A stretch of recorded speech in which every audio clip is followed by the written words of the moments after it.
Most of us are taught that building a fortune starts with a massive salary. But what if that's completely backward?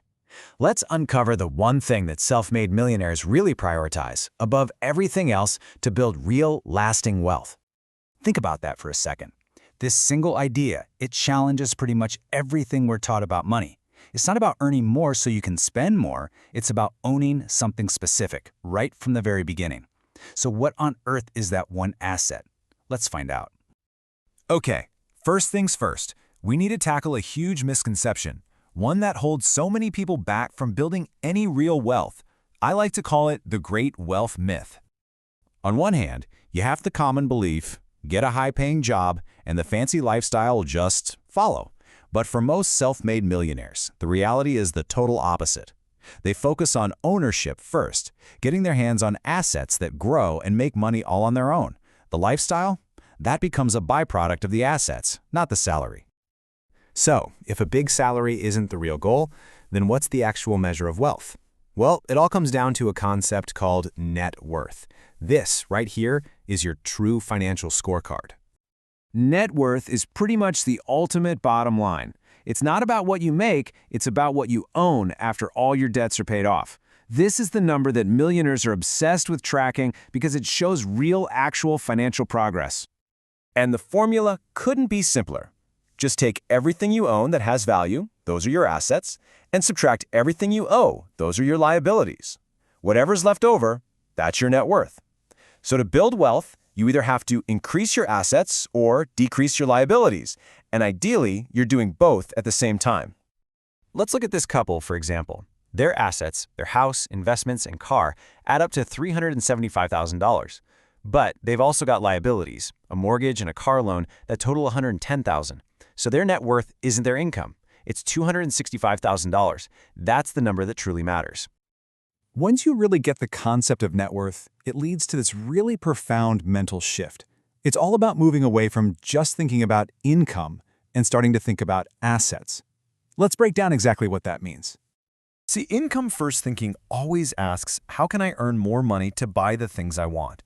Your job directly pays for your life.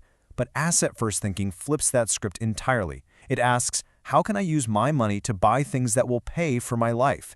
It's a total reversal. You're no longer working for your lifestyle, your assets are. And this quote just hits the nail on the head when it comes to the difference in behavior.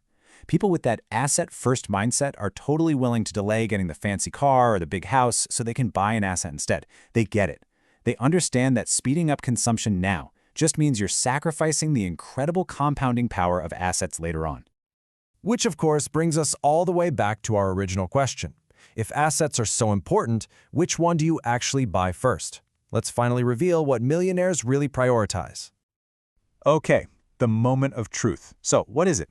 Is it some secret stock, a piece of real estate, a brand new business? What is this foundational piece of the entire puzzle? And here it is. The first asset isn't one specific thing, it's a type of thing, an income-producing or appreciating asset. So think about owning a piece of a business, or buying stocks, or investing in a rental property, or even developing a high-value skill that pays you. The key is that it either grows in value or it pays you to own it. It's something that works for you, not the other way around. So why is this strategy so incredibly powerful? Well, it's because once you own that first asset, you kickstart this amazing, self-sustaining wealth engine. It all starts when you get that first asset. Then that asset starts to generate cash or grow in value. And here's the absolutely crucial part. You reinvest that return to buy more assets. This creates a feedback loop, a compounding engine that eventually gets so powerful it can fund your entire life. That is the real path to financial freedom. Look, if you remember just one thing from all of this, let it be this. Assets buy lifestyles. Lifestyles do not buy assets. If you focus on building up your base of assets, the lifestyle you want will become an inevitable result. The reverse is just not true. So, you see, the path isn't really about getting a bigger paycheck. It's about a fundamental shift in your priority from earning to owning. Let's end on this really powerful idea. The journey to wealth doesn't start when you have a ton of money to invest. It actually begins with the decision to prioritize ownership, to make your first move, no matter how small it seems, toward buying an asset that works for you. And that brings us to the final and, honestly, the most important question. This isn't just about understanding how millionaires think. It's about applying it to your own life. So what is the first income-producing or appreciating asset that you will own?